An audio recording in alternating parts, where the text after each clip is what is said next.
Assalamualaikum warahmatullahi wabarakatuh. Salam olahraga. Perkenalkan, nama saya Heri Firmansyah Rusli dari Universitas Singapura Bangsa Karawang dengan NPM 17106300797 dari Prodi Pendidikan Jasmani, Kesehatan dan Rekreasi. Untuk pertemuan kali ini saya akan menjelaskan tentang manajemen olahraga dan filsafat manajemen olahraga. Baik, kita langsung masuk yang pertama. Yang pertama ada administrasi dan manajer, yaitu adalah manajemen olahraga telah ada kira-kira sejak zaman Yunani kuno, yaitu kurang lebih pada abad ke-12 sebelum Masehi. Hal ini menunjukkan betapa pentingnya olahraga bagi kehidupan manusia. Pada dasarnya, manajemen olahraga adalah perpaduan antara ilmu manajemen dan ilmu olahraga, sehingga seseorang yang telah lulus dari sekolah tinggi ilmu administrasi atau dari lembaga ilmu manajemen bisnis tidak otomatis menguasai atau dapat menerapkan manajemen olahraga. Manajemen olahraga dapat dibagi menjadi dua, yaitu manajemen olahraga pemerintah dan manajemen olahraga non-pemerintah atau swasta. Dan manajemen kelembagaan olahraga dapat dikelompokkan dalam 6 bagian besar, yaitu yang pertama ada manajemen olahraga pendidikan, yang kedua manajemen olahraga atau institusi atau olahraga organisasi, yang ketiga ada manajemen olahraga profesional, yang keempat ada manajemen olahraga rekreasi, yang kelima ada manajemen olahraga pemerintah, dan keenam ada manajemen olahraga bisnis dan industri. Dalam hal ini yang akan dibahas adalah manajemen dan administrasi. Istilah administrasi dan manajemen sering kali dipergunakan dalam pengertian yang sama, meskipun beberapa literatur menggunakan pengertian yang agak berbeda.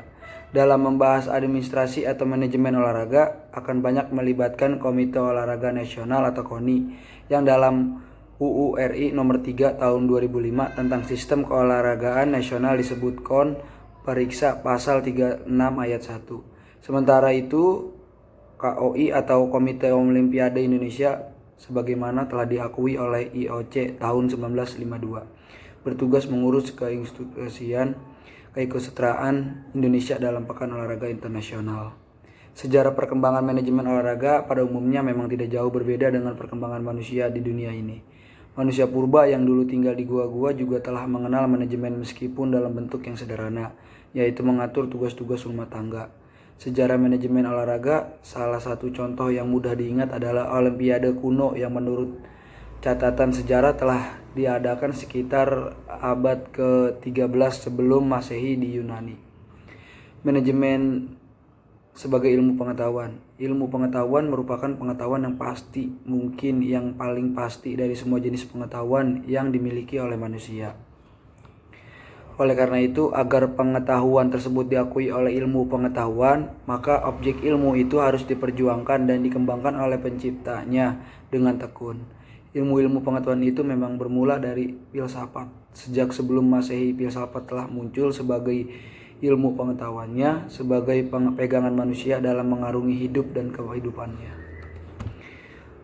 Lalu ada filsafat manajemen. Filsafat berarti berusaha mengetahui tentang sesuatu dengan sangat mendalam, baik mengenai hakikat adanya sesuatu, fungsi-fungsinya, ciri-cirinya, kegunaannya, permasalahannya, serta pemecahan-pemecahan terhadap permasalahan tersebut. Robbins membagi pandangan filsafat menjadi dua bagian. Yang pertama ada pandangan filsafat makro dan kedua ada pandangan filsafat mikro. Lalu penggunaan filsafat manajemen. Seorang manajemen yang memiliki dan menggunakan suatu filsafat manajemen akan memperoleh 3 keuntungan, yaitu membantu mencapai bantuan efektif dari para pengikut, menyediakan petunjuk-petunjuk dan suatu landasan bagi pemikiran manajerial, dan yang ketiga merupakan sebuah kerangka dengan apa seorang manajer dapat mengembangkan pemikirannya. Lalu teori manajemen, suatu perkembangannya teori manajemen juga mengalami evolusi yang dimulai dari teori manajemen ilmiah, teori manajemen klasik, pendekatan hubungan manusiawi, pendekatan manajemen modern, dan pendekatan sistem manajemen. Baik, untuk materi hari ini cukup dari saya. Semoga di pertemuan berikutnya kita akan bertemu kembali dan menjelaskan lebih dalam apa itu manajemen olahraga dan filsafat dan sebagainya. Wassalamualaikum warahmatullahi wabarakatuh. Salam olahraga.